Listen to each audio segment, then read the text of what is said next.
Olá, eu sou Pedro Henrique Martins, guitarrista e doutor em música pela UFMG, e eu quero tratar nessa comunicação, de modo geral, da multiplicidade e da descontinuidade entre compreensões do fenômeno musical. Para isso, eu proponho, de modo mais específico, uma comparação entre duas maneiras de perceber, expressar e ajuizar sobre esse algo musical. O primeiro caminho é a teoria estética, a partir da obra de Theodor Adorno. E o segundo, a crítica musical ou crítica jornalística, e eu tomo como base escritos do crítico norte-americano Robert Christgau. Eu gostaria de começar então com dois exemplos, na verdade, duas reportagens para iniciar essa reflexão.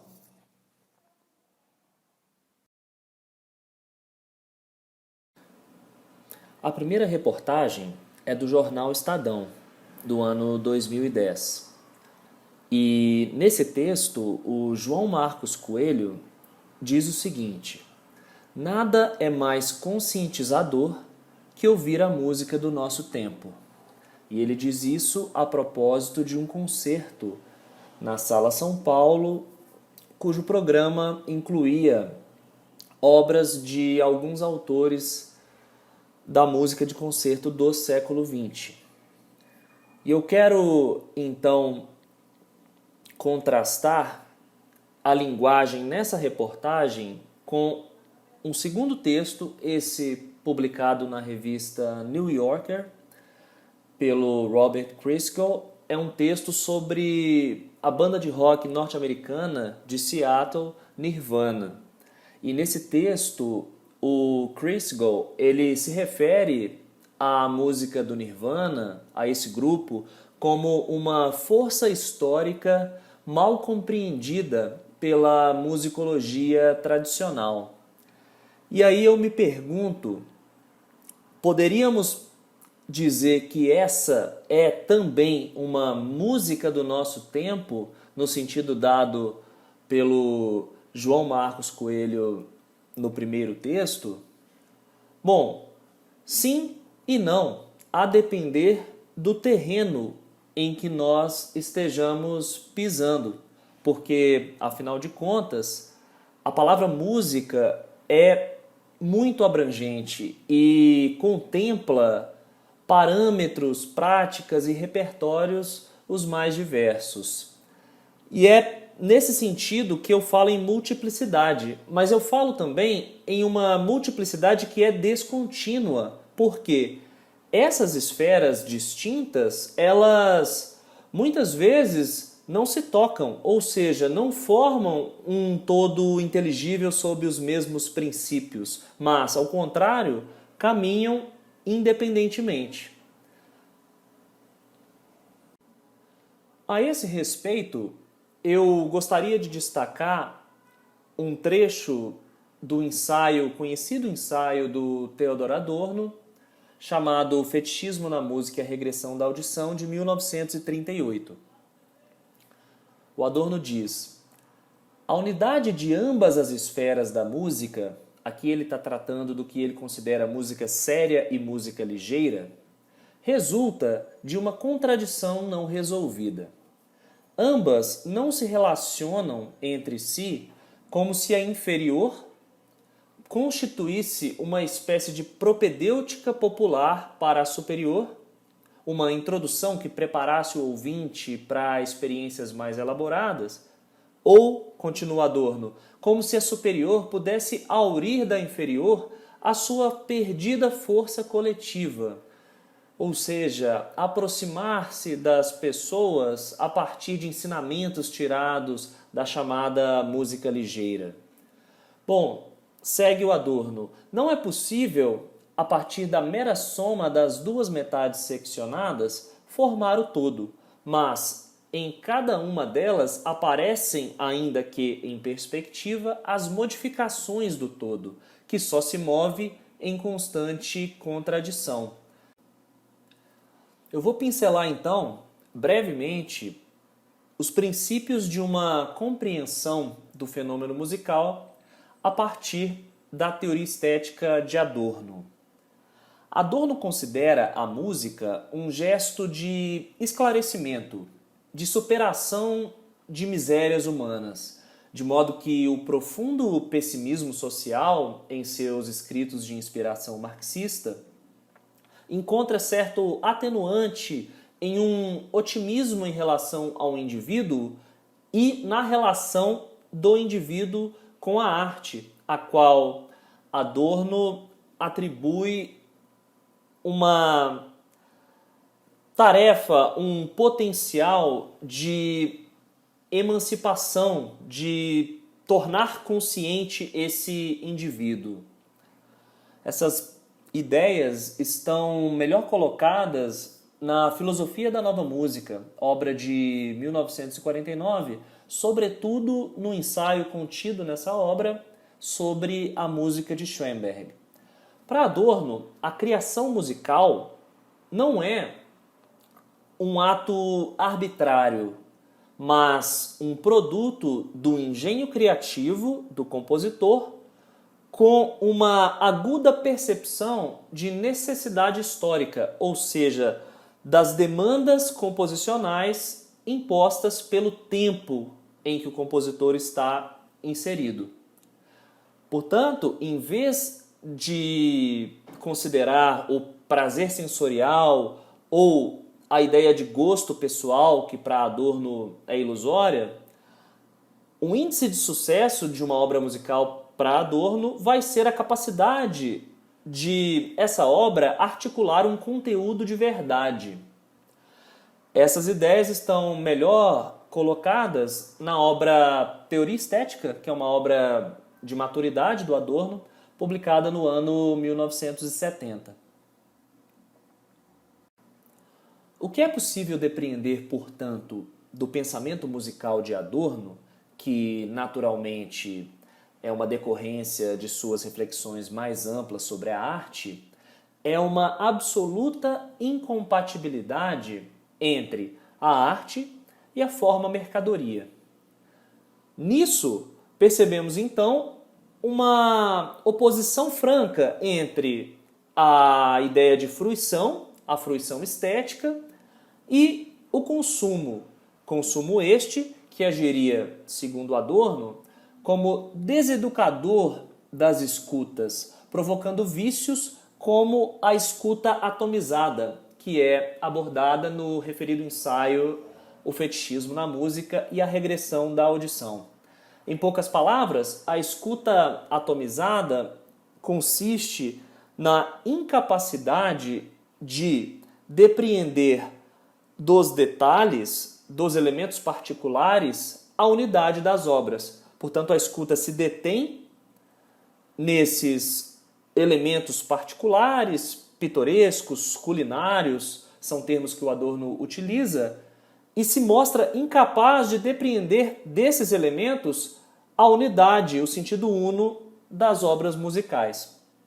O Adorno ainda faz uma distinção importante em um texto posterior àqueles clássicos sobre a indústria cultural. Esse texto é do ano 63 e se chama Indústria Cultural Reconsiderada. E nesse texto, o Adorno ele vai fazer questão de distinguir o que significa o termo cultura de massas, contrapondo a uma incompreensão da época de que poderia se tratar de uma cultura feita pelas massas. E Adorno esclarece, essa é uma forma de cultura que ela é direcionada às massas e não produzida por elas, deixando claro que, nesse caso, as massas não teriam controle sobre essa produção. Na verdade, a cultura de massas ela atua extraindo conteúdo de outras formas de cultura. O Adorno vai citar a arte chamada séria e a cultura popular, nesse caso o popular folclórico, não comoditizado, não partícipe de uma sociedade de mercado. E o Adorno vai mostrar como a cultura de massas ela usurpa conteúdos desses dois modelos autênticos de cultura, esses são termos do Adorno, para produzir um conteúdo massificado.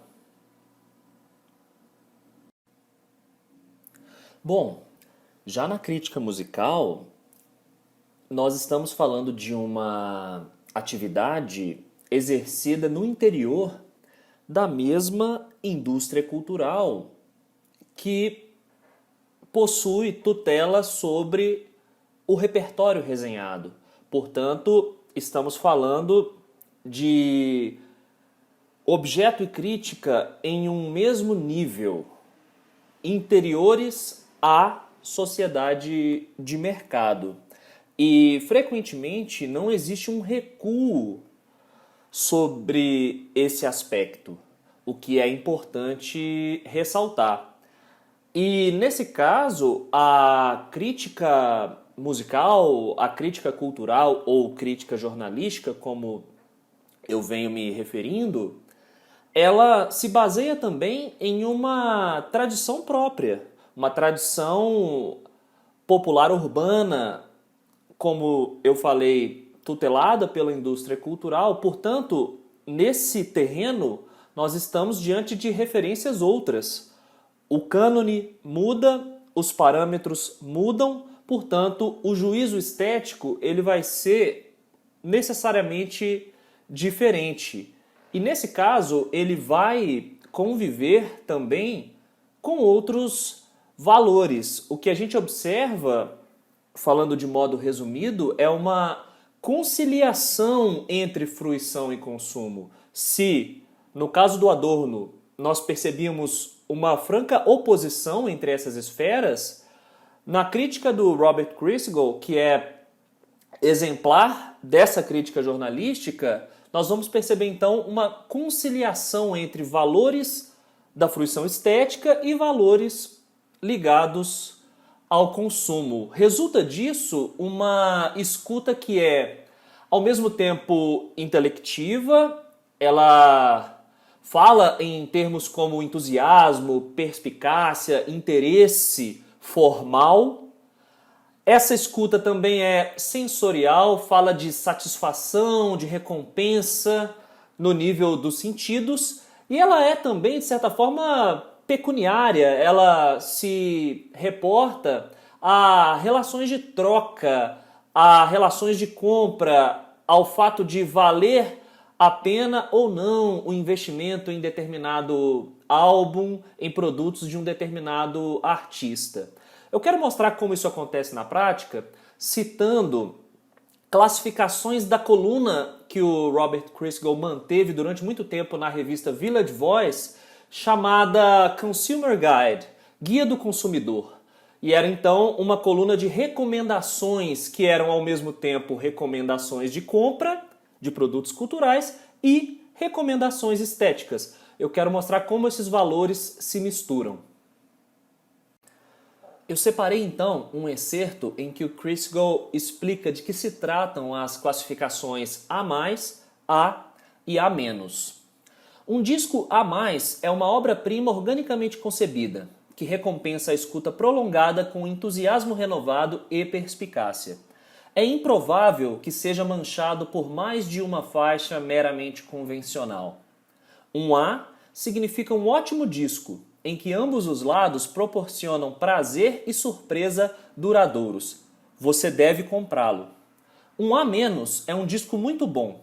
Se um dos lados não oferece satisfação intensa e consistente, ambos incluirão muitas faixas que o fazem.